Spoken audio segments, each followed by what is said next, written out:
Welcome to NextGear, where real drivers, real data, and real stories shape the road ahead.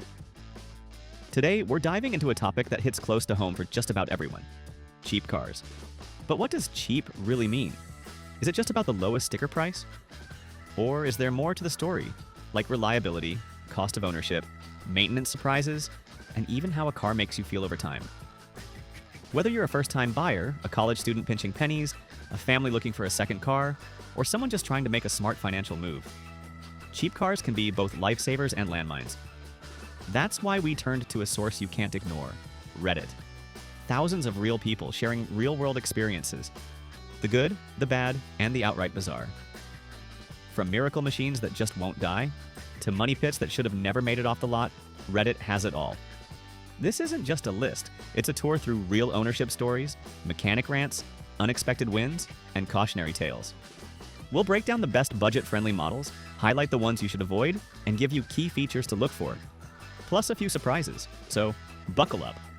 Whether you're browsing Craigslist, walking through a dealership lot, or just curious about what's out there, this deep dive into cheap cars is your one-stop shop for what works, what fails, and what Reddit has to say about it all. Let's kick off this journey into the most loved and most hated cheap cars on the internet. When it comes to budget-friendly cars, some names rise to the top again and again. Not because they're flashy, but because they've earned their reputation through years of real-world reliability and surprisingly good performance. These are the vehicles Reddit users defend like their own family. Cars that have outlived expectations, shrugged off high mileage, and proven that a modest price tag doesn't mean you're getting shortchanged. Let's take a look at the top picks from Reddit's most seasoned car owners. The undisputed king of affordable reliability. The Honda Civic is a Reddit favorite for one reason: it just works. Owners frequently report crossing 200,000 miles with minimal issues. Parts are cheap, mechanics know it inside and out, and if you're even a little bit handy, you'll love how easy it is to work on. Fuel efficient, easy to drive, and surprisingly fun. The Civic isn't just a cheap car, it's a smart one. If the Civic is king, the Corolla is the crown prince of consistency. Redditors love the Corolla's no-nonsense approach. It doesn't try to impress with gimmicks, it just delivers dependable transportation every single day. Low maintenance costs, strong resale value, and a bulletproof track record for reliability. The Corolla is the kind of car people hand down to younger siblings because it refuses to die. Boring? Maybe. Smart? Definitely.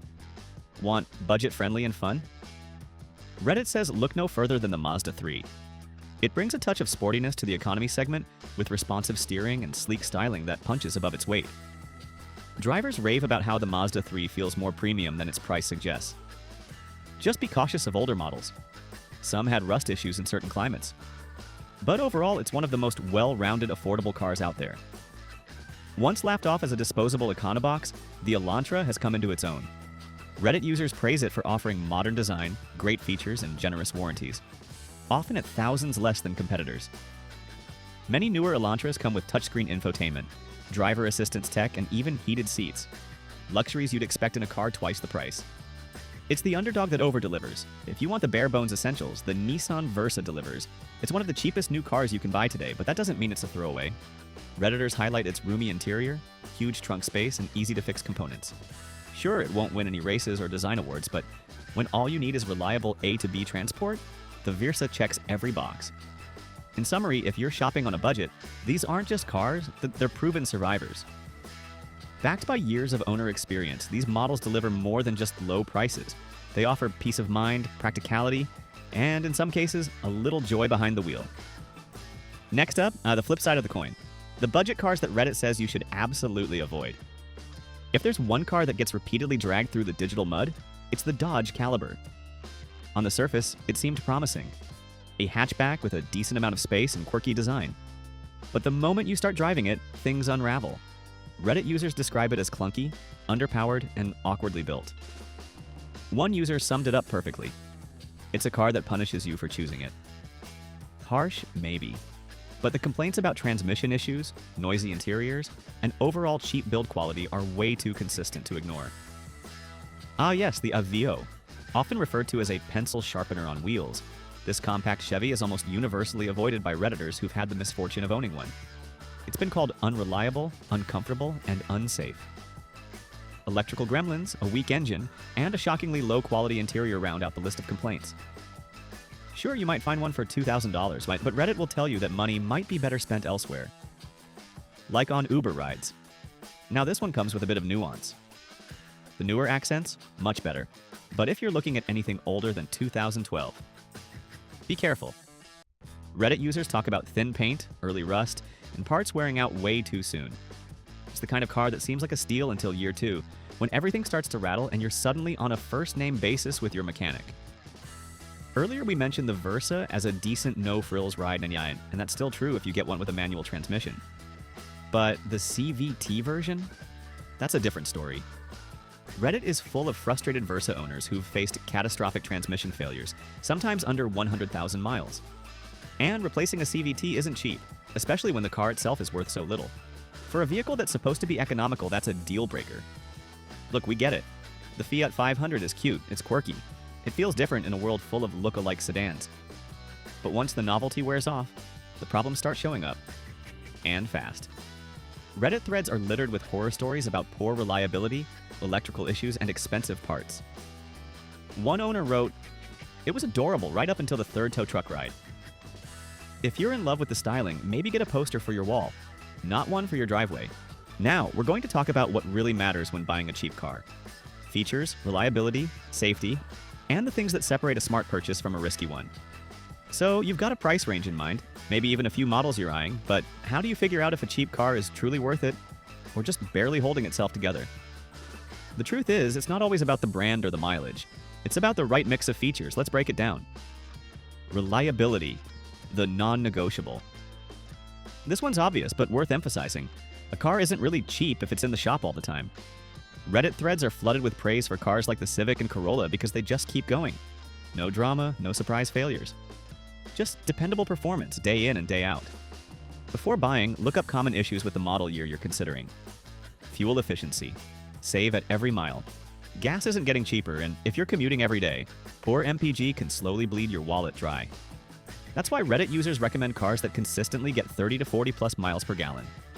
We're talking Civics, Elantras, older Priuses, even some well-kept Mazda 3s. And here's the kicker. Better MPG often means fewer moving parts. Fewer things to break, fewer repairs to pay for. It's a win-win. Ease of maintenance. Can you keep it alive? A cheap car should be easy to maintain, either by you or by any trustworthy local shop. That's why Reddit loves models with a big aftermarket. Civics, Corollas, older Camrys. These are cars with cheap, widely available parts and repair tutorials all over YouTube. You'll never feel stuck. Contrast that with something like a Fiat 500 or a Mini Cooper, where even basic repairs can get complicated. And pricey. Safety. Even on a budget, it matters. Some people assume cheap means unsafe. Not true. Plenty of older models have solid crash test scores and standard features like ABS and traction control. Redditors often recommend checking IIHS and NHTSA safety ratings before buying anything used.